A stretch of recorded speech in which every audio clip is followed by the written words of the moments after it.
Welcome to Radio Who, What, Why. I'm Jeff Schechtman.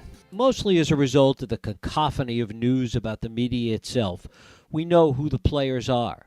The blonde ambition of Fox, the blaring at-war posture of Breitbart, talk radio and its collection of Hannity acolytes, the progressive voice of MSNBC, and the renewed investigative journalism of the Washington Post and the New York Times. However, the company you may not know is the one that below the radar may be the most insidious, most effective, and most in service of the current administration. Sinclair Broadcasting controls 173 local television stations and is looking to buy 43 more. If it does, it will have, to mix metaphors, its right-wing tentacles into three-quarters of the living rooms of America. Today we're going to focus on Sinclair with my guest, Lucia Graves. She's a U.S. columnist for The Guardian. She's previously been a staff correspondent for the National Journal and a staff reporter at the Huffington Post. And it is my pleasure to welcome Lucia Graves here to talk about her article in The Guardian. This is Sinclair, the most dangerous U.S. company you've never heard of. Lucia, thanks so much for joining us. Thanks so much for having me today. Great to have you here. First of all, tell us a little bit about the history of Sinclair. Where did this company come from? Where did it get started? Well, it's headquartered just outside Baltimore, and it was founded under another name in 71, actually. But it wasn't until more recently that it became sort of a political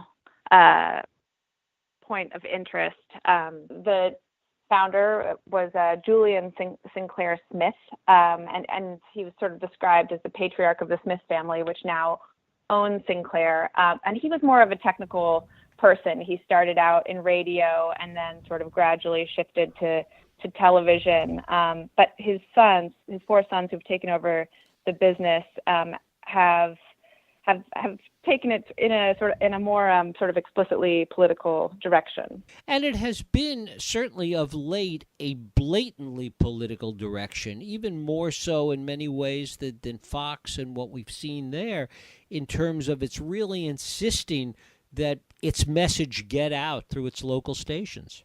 Yeah, well, I think one of the concerns that a lot of people have is the apparent relationship it has with Trump's FCC, the regulatory body for media in the U.S.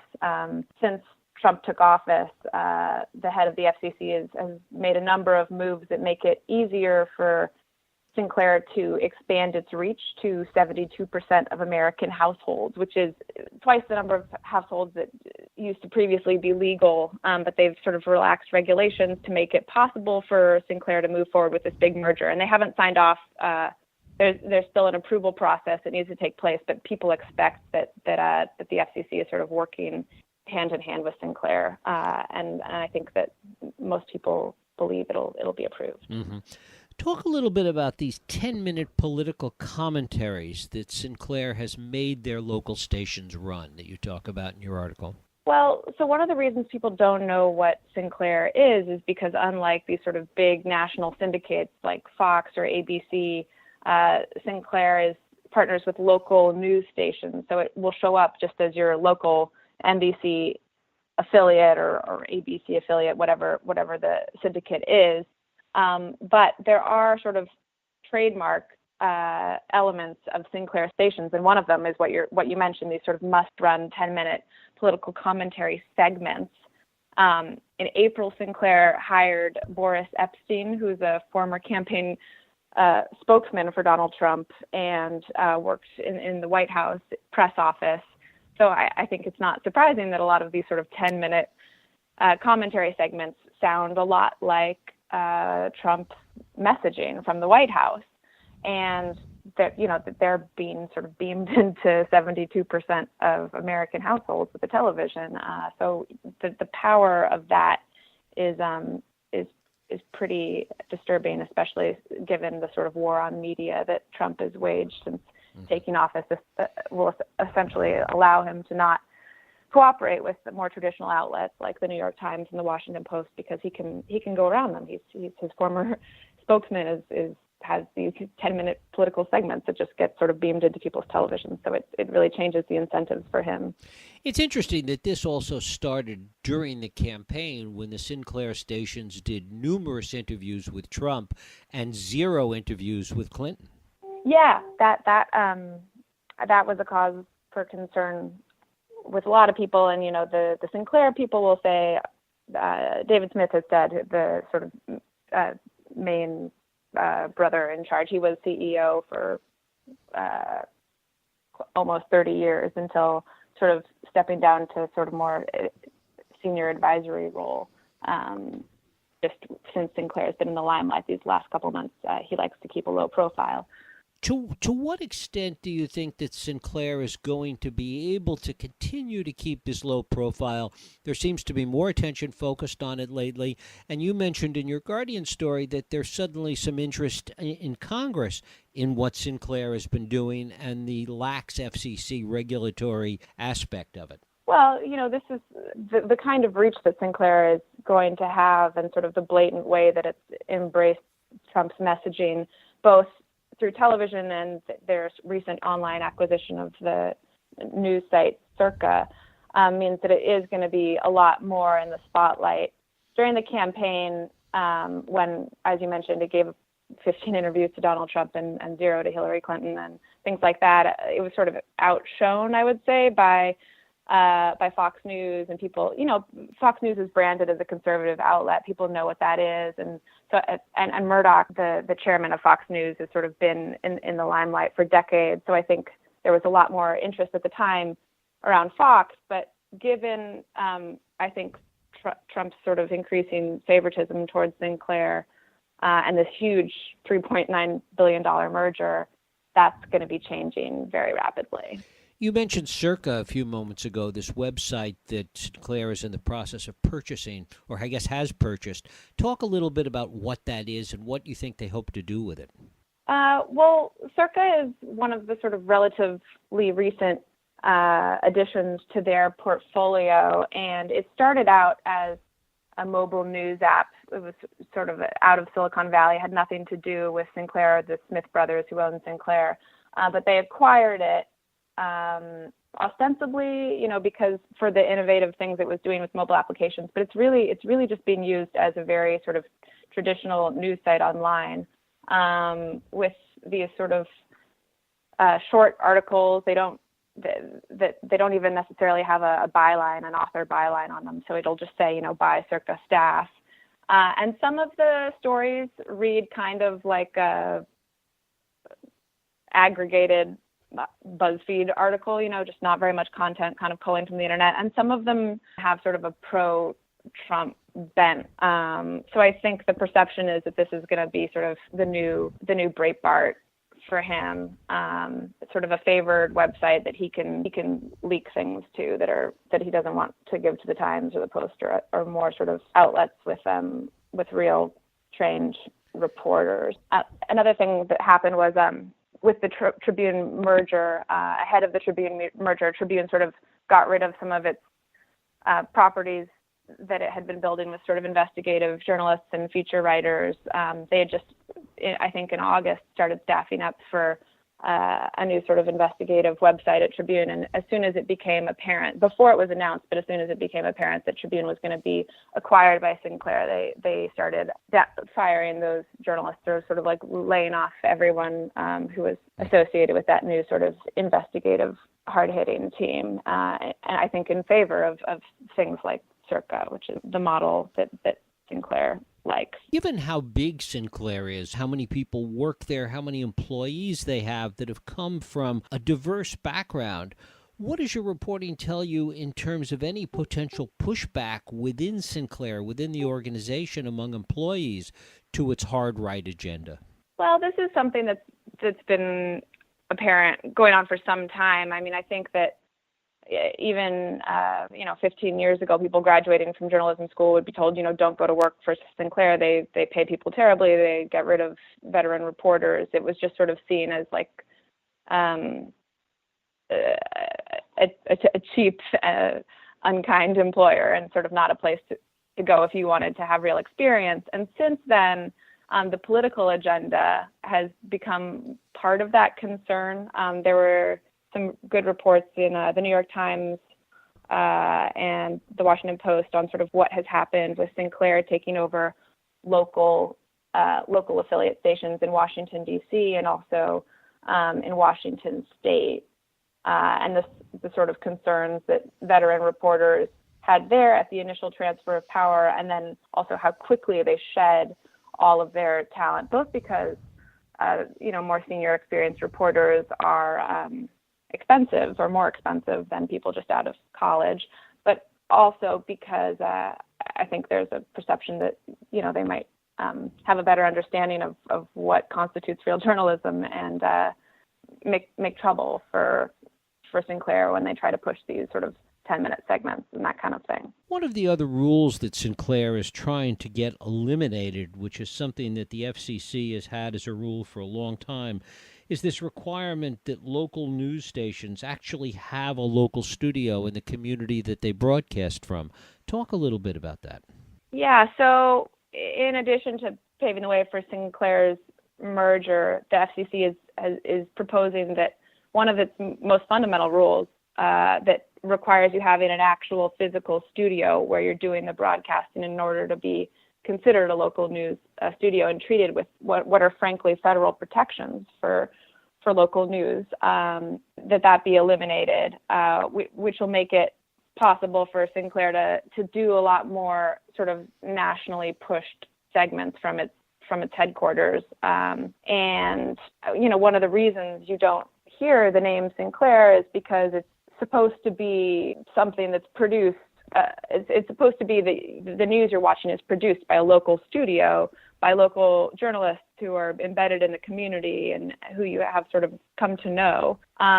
But under the new federal guidelines that they are changing, that may very well no longer be the case. And also, it may not even be apparent that that's changing because Sinclair doesn't say anywhere on the station that it's Sinclair. You just may see the faces of your local newscasters change, and you may see more of these segments, but viewers won't actually know that this is happening necessarily. Tell us a little bit about what went on with the Sinclair station in Montana during the recent special election, during the recent special congressional election up there, where there was this last-minute kerfuffle, this fight between a reporter and one of the candidates.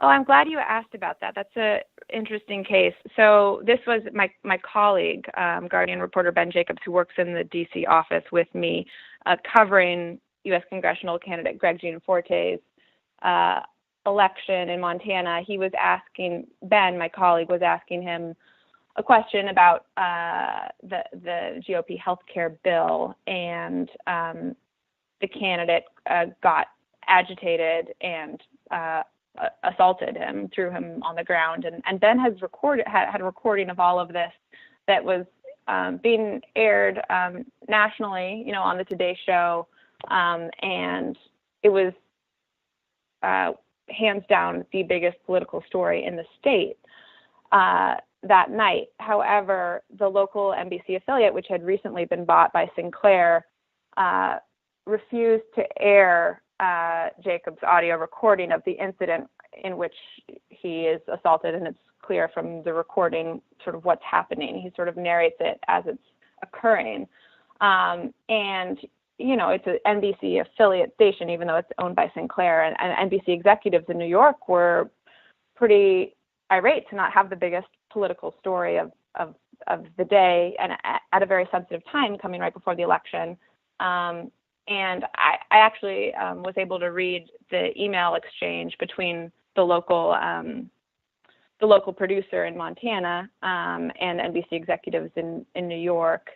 And the news director there said things like, oh, well, the Guardian is a liberal outlet. It can't be trusted. Never mind that NBC is also sort of branded as a liberal outlet. And this is one of the differences between major national outlets and Sinclair, which purports to have no political outlook whatsoever, even though to look at the organization and the donations of the people who run it, that's clearly not true. so anyways, that they refused to run the audio, and Rep. Gianforte, who's now in Congress, went on to win the election the following day. And another sort of interesting detail here is I called the local news producer who made this decision and asked her if it was influenced by Sinclair executives, and they've denied that it was influenced by Sinclair, and they also note that the transition, that they were in transition, having been bought by Sinclair, but that it wasn't finalized at that point, and made a lot of denials sort of to that effect. But the day after, there was a police report filed on my colleague's assault. Fred Smith, the vice president of Sinclair, donated $1,000 to Greg Gianforte. This is, he's at this point making national headlines all over the country for having assaulted a reporter. So that for a news executive to donate to a candidate after that is, I think, sends a very clear message that is frankly hostile to journalism. Is Sinclair concerned that there will be eventually or might be pushback from its various suppliers, from the NBCs of the world and the CBSs of the world, the companies that supply the content for these local stations? Yeah, that's a great question, and it's a business question too, obviously, as well as a political question and sort of a journalistic integrity question. So far, the main source of that kind of pushback that I'm aware of is Rupert Murdoch saying that he may pull his Fox affiliate stations from Sinclair and go with a lesser known company with less influence. But I think that that's seen as sort of that threat, and he hasn't moved forward with that at this point. I think is because Sinclair is seen as being a threat potentially to Murdoch's conservative news empire. So it would be more of a business consideration, I think, than anything about journalistic integrity that is at this point moving people. And have any of the other companies, NBC or any of the others, really talked about pushing back on this and pulling their programming, their entertainment programming from Sinclair stations? At this point, I have not heard anything to that effect. No. NBC did push back around this particular incident in Montana, sort of asking why it wasn't being covered, and I know there are other examples of sort of case by case things like that, but that would be a major sort of financial decision with a lot of sort of business implications for the company. So at a time when Sinclair is immensely powerful and positioned to become more powerful still, and with that sort of expanded reach comes more clout, I think it's going to be harder than ever for people to say no to Sinclair. Lucia Graves, her article in The Guardian is "This is Sinclair, the most dangerous U.S. company you've never heard of." Lucia, I thank you so much for spending time with us here on Radio Who, What, Why. Thank you so much for having me today. Thank you. Thank you for listening and joining us here on Radio Who, What, Why. I hope you join us next week for another Radio Who, What, Why podcast. I'm Jeff Sheckman. If you like this podcast, please feel free to share and help others find it by rating and reviewing it on iTunes. You can also support this podcast and all the work we do by going to whowhatwhy.org/donate.